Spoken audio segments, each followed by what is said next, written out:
Saludos desde Montevideo, Uruguay, hacia la República Bolivariana de Venezuela, territorio libre de analfabetismo, a los libreros mediáticos que sintonizan La Librería Mediática, un programa en el que los libros y la televisión tienen mucho que ver, un programa en el que los lectores de todas las edades son protagonistas.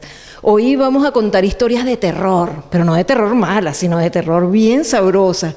Esas historias hacia las cuales nosotros todos volvimos la vista cuando éramos niños y gozábamos, y jóvenes y adultos.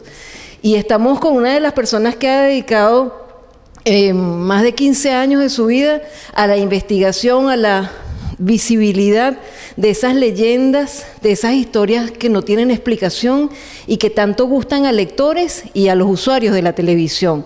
Nos referimos a Guillermo Lockhart, que con sus voces anónimas no solamente se ha mantenido en la televisión, más o menos tienen el mismo tiempo que La Librería Mediática, sino que también han hecho, así como nosotros, varios libros, esas crónicas de los programas que se han ido convirtiendo en libros y que también han ganado premios, los programas más vistos, los libros más leídos y comentados, y que también los han llevado a ustedes a hacer actividades divulgativas en sitios como cementerios. De todo eso vamos a hablar, de tus libros y de tus actividades. ¿Cómo fue que nació la idea? Porque cuando leíamos sobre ti, veíamos que tú tuviste la inquietud, inmediatamente buscaste a alguien que te ayudara, que te orientara, alguien que conociera de cómo darle vida a todas estas cosas y que te orientara, pero ya te has organizado como un modo de vida para contar estas historias. Bueno, María Alcira, muchas gracias por la entrevista. Es un honor estar con tu programa, Librería Mediática, que lo sigo en las redes, así que es una sensación muy linda.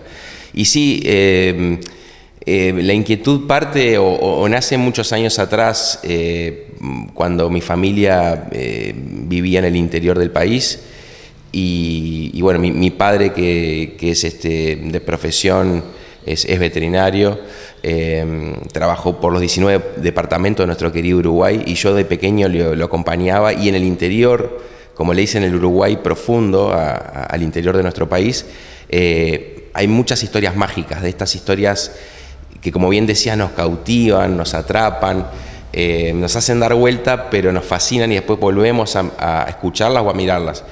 Y descubrí, siendo muy pequeño, una cantidad de historias que en la capital no teníamos, o por lo menos la gente hablaba sobre estas historias de manera más natural y abierta. Acá como que la gente en aquellos tiempos no hablaba tanto, y de repente si una persona hablaba o creía en estos temas era señalada con el dedo y tildada de loca, supersticiosa. Entonces me sorprendí cuando se da la posibilidad de ingresar al mundo de la televisión y me proponen trabajar en un programa, lo que vendría a ser un piloto para presentar un canal de televisión. La idea estuvo muy clara porque no había algo así en esos momentos. Yo deseaba ver de pequeño un programa como Voces Anónimas y no podía hacerlo, pero sí precisaba la ayuda de algún profesional que me orientara. Cómo crear el formato, cómo plasmar una idea a lo que es el esqueleto de un programa de televisión. Y estuvimos trabajando más de un año en el formato. No fue fácil porque a veces uno dice, y me gusta porque vos te vas a sentir identificada. La gente cree que a veces es fácil. Ustedes viajan por todo el mundo, filman mucho para que después se edite y sacan unos pocos minutos. Y bueno, todo eso fue un proceso de un año de aciertos y errores, y de tomar nota y mejorar y aprender. Y bueno, sí, en el 2006, cuando llegamos a lo que nos gustaba y a lo que creíamos que podía funcionar o que podía ser presentado, llega a las oficinas de nuestro canal de Tele12, y por suerte fue bien recibido y salimos al aire, porque también era una apuesta. El trabajar en un proyecto a mí no me aseguraba que ese contenido iba a terminar al aire, pero bueno, se pudo dar y creo que fue una de las mejores cosas que me pasó en la vida. Y lo más lindo es que se transforma en libros. Entonces las personas tienen como esa oportunidad de tener en casa los programas a través de los libros, y son libros que han ganado los premios del Libro de Oro de la Cámara del Libro, que es muy cuidadosa en saber los libros que se venden y se leen y se llevan a las ferias nacionales e internacionales. De modo que nosotros hemos ido haciendo durante todos estos años que venimos a Uruguay año a año, o como un collage de grandes figuras ya consagradas en la literatura, y los jóvenes que se van abriendo paso y van con sus propuestas mostrando otra cara del Uruguay, otras formas culturales del Uruguay. Es muy importante, fíjate la cantidad de libros, imagínate, no tienes más de 40 años, un poquito más de 40 años y ya tienes una cantidad de libros publicados. Sí, y hay más, lo que pasa que en Casa Herrero cuchillo de palo. Todos los ejemplares que me mandan de la imprenta o de la editorial, yo generalmente los termino donando a bibliotecas de escuelas y liceos de Uruguay. Entonces siempre estoy con algunos, no tengo todos, pero estos van a ir para ustedes y bueno, de acá a que a su regreso van a llegar los que faltan. Y sí, es tal vez...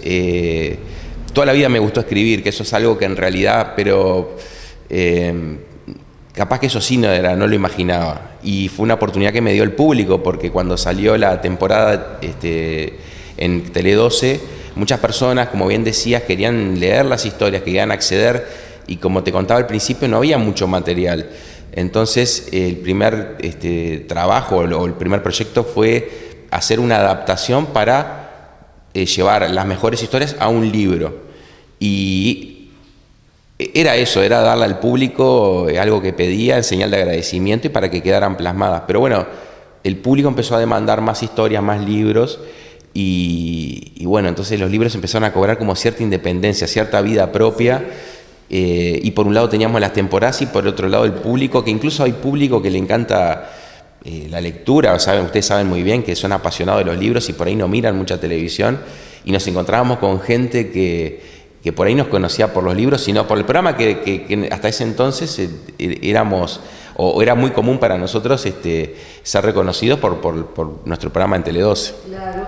Y también las actividades en los cementerios, los necrotours, una locura, porque además esos necrotours nos llevan a personajes de la literatura nacionales e internacionales, Delmira Agostini, Edgar Allan Poe y otros personajes.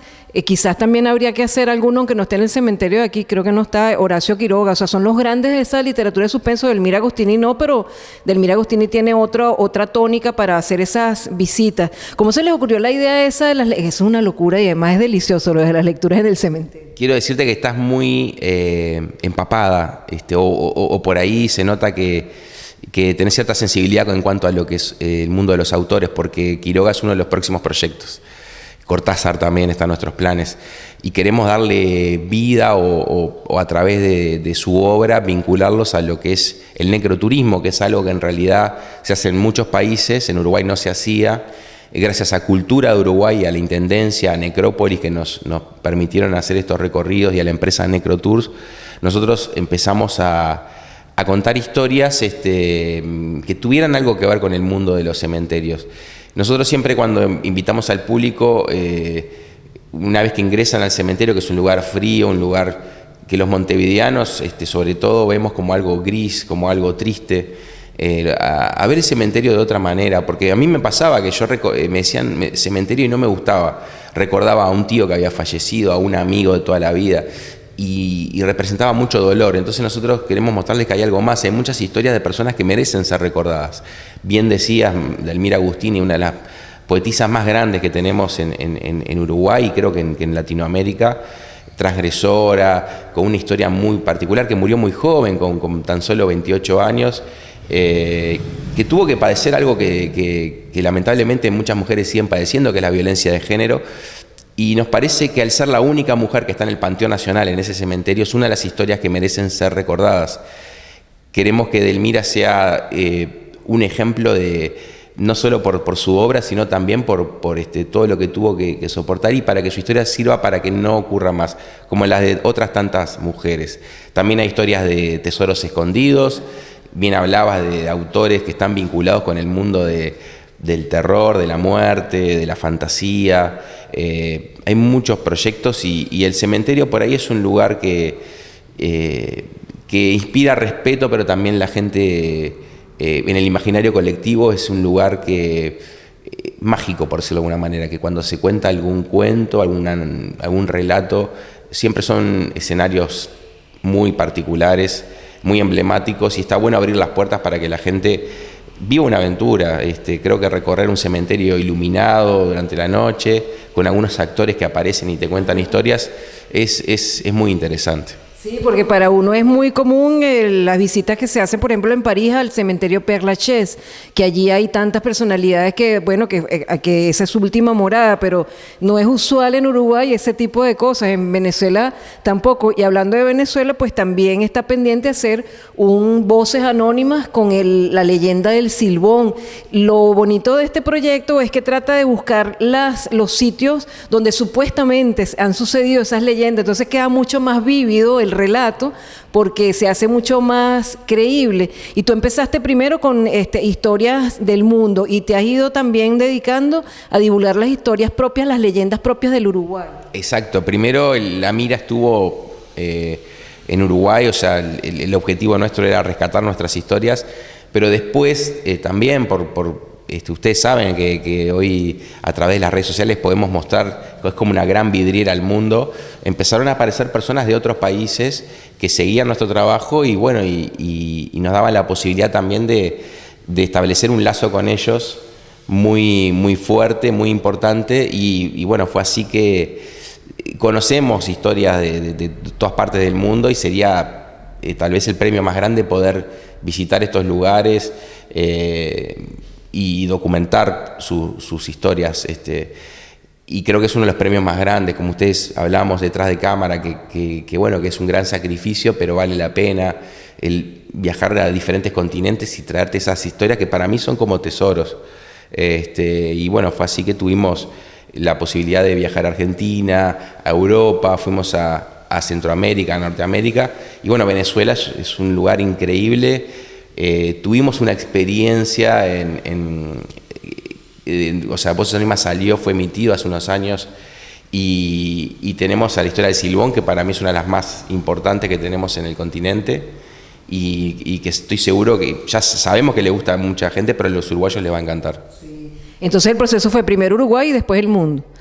Y fíjense una cosa, ¿qué pasa cuando un personaje se empieza a volver popular? Que entonces lo empiezan a caricaturizar o parodiar, pero con cariño, como lo hace Damián Toledo con el gato Manolo, que entonces hizo una serie. Saben que nosotros lo seguimos por las redes y lo hemos mostrado, así como hemos mostrado durante todo el programa segmentos de Voces Anónimas para que ustedes vean cuál es el tono de los programas de televisión. A lo largo de la entrevista hemos ido insertando programas de Voces Anónimas, además de las portadas de los libros. Pues también queremos preguntarte cómo sentiste tú que una persona que está haciendo un trabajo por redes, un trabajo como casero, pero es tan divertido, que no hace ese tono neutro de las caricaturas extranjeras que al doblarlas tienen un tono que no identifica a nadie, sino que son sumamente uruguayos, esos gatos, el gato Manolo, Emilio y todos ellos, que además de todas las travesuras que hacen y de todas las picardías, decidieron hacer maullidos anónimos. Entonces el gato se coloca como tú y han creado un personaje contigo y ellos están felices de que a ti te haya gustado. ¿Cómo fue eso? ¿Se comunicaron primero contigo o apareció la sorpresa? Bueno, antes que nada fue una sorpresa, porque un día me etiquetan y hay gente por ahí que se enoja, pero yo soy el primero en reírme y a mí me gusta reírme de mí mismo, o sea, de mis defectos, o hasta incluso de algo que la gente por ahí pueda ver, o una especie de tic o sello para parodiar.